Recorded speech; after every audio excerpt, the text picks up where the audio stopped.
today my plan was I was going to do a rules review of O Group, the latest set. Well, it's not the latest set of rules from Reisswitz Press, but it's because they were released over a year ago now, I think, about a year ago.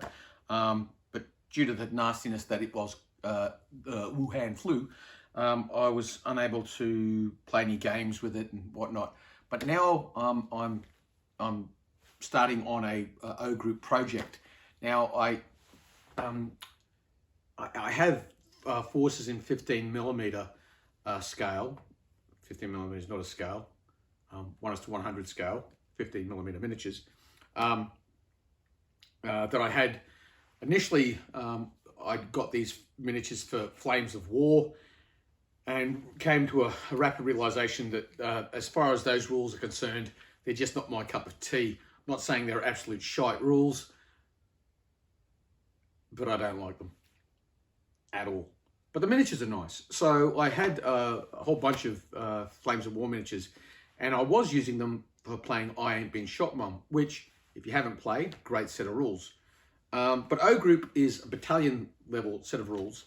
And so I've decided that I'm going to have to create more forces in 15mm, because I only have mid to late war Germans and some Brits and a few US airborne. So I'm going to make some more. And one of those forces I want to build is Soviets. Now, I don't have any Soviet infantry or artillery or anti-tank guns. I do have some Soviet tanks, but again, not many. So I decided that I was going to do my entire Soviet force 3D printed. Whereupon it occurred to me that this would be a good opportunity to show you my O Group project, and at the same time combine that with a rules review through step by step the process of obtaining the files, downloading them, slicing the files, printing, basing, painting, the whole box and dice. So we'll start off, first of all, just a quick intro to O Group. Now the rules, like I said, they're battalion level rules. They're written by Dave Brown, available through Reisswitz Press. You can get the rules in hard copy, such as these, which comes with the quick reference sheets. You can get the PDF. You can get a combination of rules and PDF, and I think there's a bundle where you get the rules, PDF, and tokens, game tokens, which is what I went with. I also, with the PDF, I printed off a in-game use copy. So when I'm playing, I tend to use this. It's ring bound, so it lies nice and flat on the table. It is black and white, but it's my reference rules. I can also make notes in it, and I don't feel too bad about doing it, as opposed to this beautiful publication. I'm not going to go scribbling inside it. Don't want to do that. So what are O Group? Like I said, battalion level rules. They're very, very well, the rule book itself is very well put together. It's a quality product, so it's worth the money. You get the usual advertisements inside. Here, as you can see, Victrix 1 is the 1:4 scale, which I think equates to approximately 10mm. But you could play O Group in 6mm, 3mm, no problem at all, I don't think. 10 to 15mm seems to be the sweet spot. You could play in 20mm, and I've considered doing that because I have a whole pile of beautiful AB miniatures that I've got based for Chain of Command, but I could use them for O Group. I just think the ground scale, it would look a little odd, but I haven't tried it, so I shouldn't comment on that. But I'm going to go with 15 and 10mm as my go-to scales for O Group, and specifically we'll talk about 15mm. Just so you know, the rules have are written specifically for 15 or lower, or 20mm. And to make things very simple, as with the General d'Armée rules and Pickett's Charge rules that were written by the same author, you get on the tables and the charts, it makes reference to both scales. So, for example, it would say here a submachine gun section battle range is 0 to 6 inches, but then it has in brackets 9. That 9 is for if you're using the rules in 20 mil or 1/72 scale. And that's throughout the rules, whether it be battle range or shooting or spotting or movement and so on and so forth. So they're the scales in which you can play in. The rules themselves, you're dealing with maneuvering individual sections, even though the real tactical unit in the game is the platoon. So in a typical game, you would expect to command an infantry battalion of 3 companies, and each of those companies, generally speaking, and there are obviously exceptions to the rule, generally speaking, 3 companies with 3 platoons. You could also expect to have a troop or a squadron of armor attached, a forward observer for your artillery. You have obviously organic mortar support, because most battalions in the Second World War would have their dedicated indirect fire support provided by the battalion mortars. But there are options to call in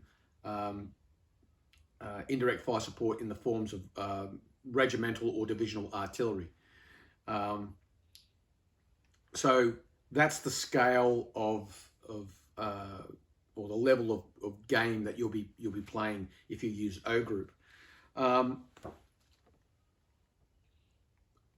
There are some other really interesting aspects to these rules, insofar as friction is embedded in the rules quite elegantly, and anyone who knows my philosophy in regards to wargame rules, I'm very, very keen that rules reflect that friction that Clausewitz speaks to in his writings.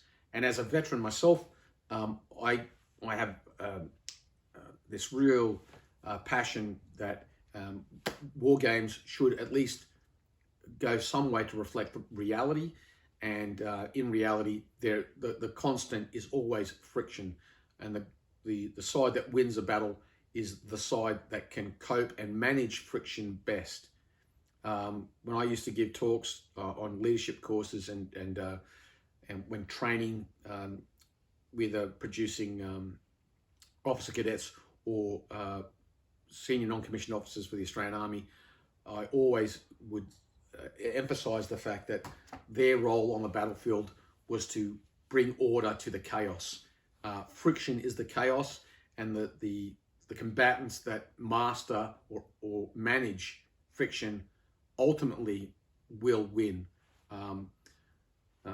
And often, even if you are greatly outnumbered on the battlefield or the enemy has a material advantage, if you can manage the friction better than they can, none of that other stuff really matters. To that end, what O Group does bring to the table is a real sense that you are actually commanding a battalion. There's a pre-game phase where you determine how well your battalion operations group is performing, and that's going to help you in the game as it progresses. You have to manage your orders. You don't always, or you won't always have the amount of orders at your disposal to dole out to make your companies and platoons do what needs to be done. And so it really comes down to how do you manage that command problem. Where do I put my main effort? Another great aspect to O Groups is the combat patrol mechanism. Not only do you have your units on the table, but you have markers, which in my case, I intend to make little dioramas that represent the combat patrols. These combat patrols can be things like, for the defender, things like standing patrols, listening patrols. These are the tripwires that you will place out in front of your defensive positions to alert you of the approach of the enemy. For the attacker, your combat patrols are recon elements that are going forward and probing the enemy, trying to find where the best point of attack will be, where you're going to find the most resistance, where those really unpleasant surprises might be, such as ambushes or fixed defenses. So in short, O Group really does bring that feeling that you're actually commanding a battalion. I could wax lyrical for ages in regards to the specific details of how the rules work, but I've discovered there are ample videos that you can watch that goes through the nitty gritty. So I'm not going to focus on that too much. More from my perspective, what I want to talk about is, does O Group do what it says? Does the product make you feel as if you are actually commanding a battalion, as opposed to moving a lot more miniatures around the table than you would if you were playing chain of command? So with that said, what we'll do now is we'll explore how to get some miniatures on the table, and as opposed to just going and buying the miniatures online, let's have a look at what you would do if you decided that, you know, I'm going to from scratch build a force for O Group using using print files, basically printing an army. So let's go and have a look at that. So the first thing we have to do is we're going to have to find some files. Okay, so the first thing I do is I go looking in my groups for tips on where I might be able to find the files. I mean, another thing, of course, is I can just type in 3D print files, but Facebook's always a good option. So we'll go to this one because this is a pretty good group. I highly recommend it. I'm the admin on it. 3D printing for war games that are historical. So yeah, here's where I asked the question, and I was suggested to go to either Wargaming 3D,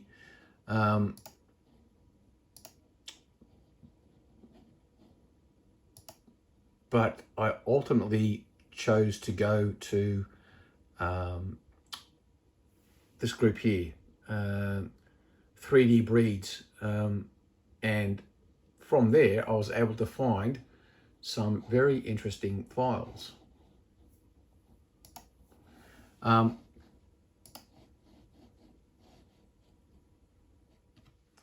So here I've added, I went to this website. I needed to get some German engineers and a German flamethrower team, so I got them. But I also I want to get some Russian engineers. So let's go and get some of them. We'll go to the shop.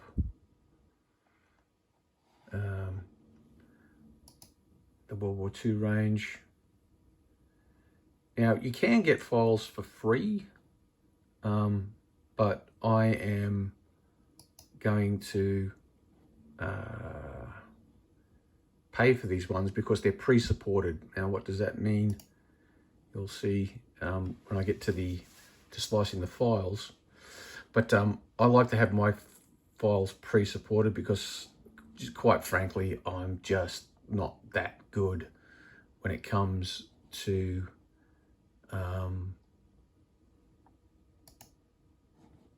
here we go, to adding supports.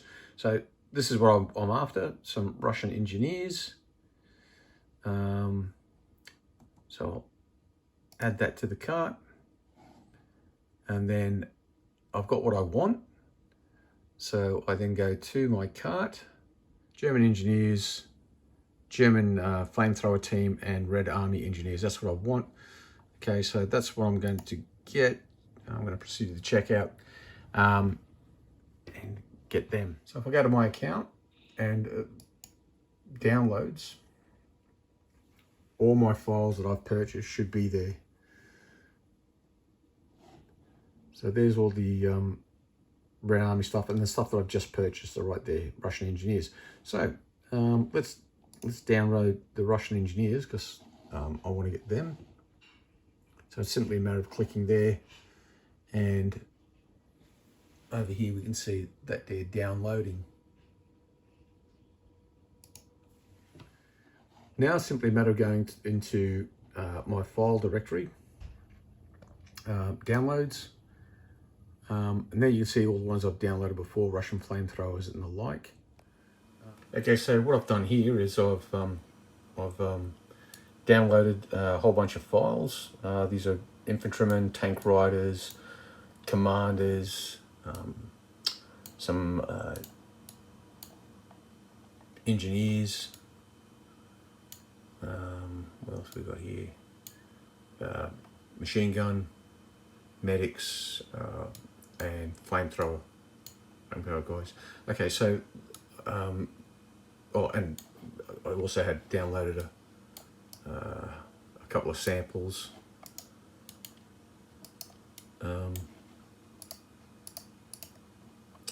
There's a German machine gunner, a German with a MP44, and a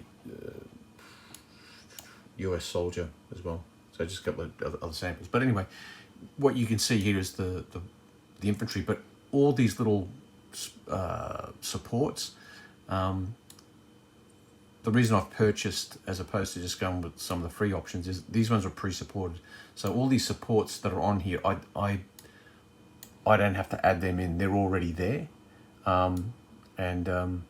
Because quite frankly, adding the supports, for me, I'm just not very good at it. I guess over time you get good at it, but I just don't have the skills yet. And quite frankly, for what it costs to buy them, it doesn't cost that much at all. So then what I do is I slice the file, and that'll tell me how long it'll take to produce and how much resin I need to use. Okay, so I basically just hit the slice. I save it to the appropriate drive. We'll save this as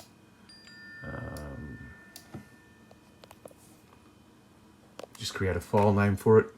These will be 15mm Russian infantry. I'll call it 15mm Russian infantry 3. This will be the third file that I'm creating for my guys.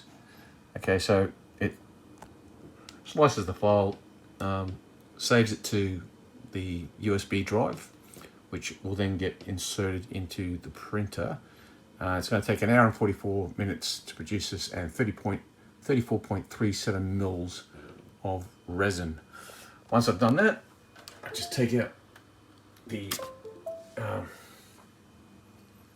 and then I place it in the printer.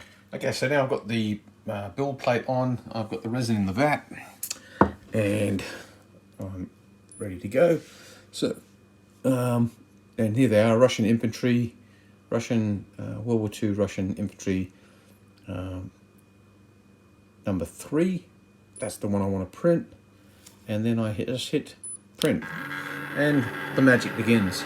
So this will go for 1 hour and 48 minutes, and then out pops my infantry men, all assuming I haven't failed anything out, assuming that the build plate is correctly leveled, and I leveled it recently, so, and I've been printing for the last couple of days and haven't had any real fails, so that's good. So now it'll start building, and basically away we go. So let's come back shortly.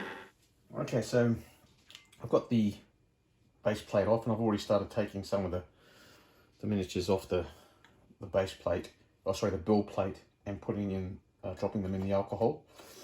So it's just a matter of popping them off.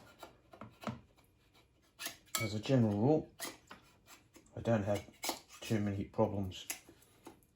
There was a couple of fails, but I suspect that might happen because on the FEP, I noticed there's a little bump, not a hole. If there was a hole, I wouldn't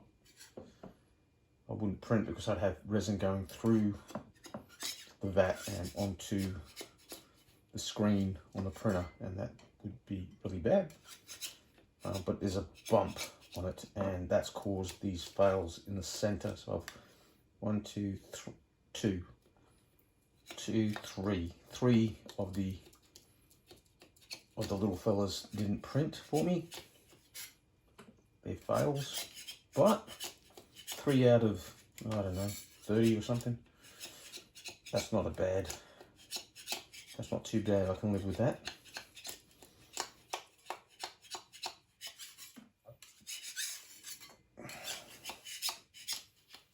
And in they go into the isopropylene alcohol wash, and they will soak in there. I'll agitate them, and then once that's done,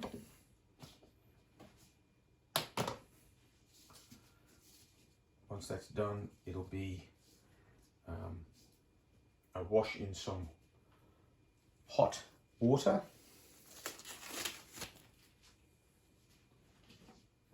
Not boiling hot, just hot. And then once they've been washed, the hot water helps with the separation of the figure from the supports. Peels away much easier. Once they've soaked, washed, taken the supports off, I then sit them on a paper towel to dry, and then into the curing station 3 minutes, 2 to 3 minutes, and then they're done. Yeah, so now I've put the infantry after I've washed them, like rinsed them in the isopropylene alcohol. I've then washed them, broke them off their frames or their supports into the curing station. Now you can do this in sunlight, but I have a curing station. So okay, so they've done their 2 minutes. So now I'll take these guys and put them with the other ones that I've done. And here's 2 companies worth for O group. So 1 platoon, 2 platoon, 3 platoon, company headquarters, 4 platoon, 5 platoon, 6 platoon, company headquarters, an FO party for my artillery, a pair of snipers, anti-tank rifle team and anti-tank rifle team, and 2 Maxim machine guns, together with political officer and lieutenant for the medium machine gun section. Just so you can see the difference, printing on any photon, any cubic photon and any cubic mono X. Okay, so the one on the right is an anycubic photon S, and the one on the left is the anycubic mono X. So that's one. This one here is at higher resolution than this guy. Obviously, that you do see a slight difference in detail, barely noticeable, but noticeable.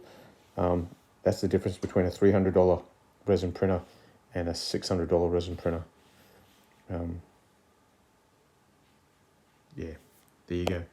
But there's 2 companies worth, and that's taken probably 2, 4. That's probably 4 hours work all up to produce that lot. I've got the other ones that I just downloaded, and they're printing away, probably be ready in the next hour and a half, and then we'll pop them out and go from there.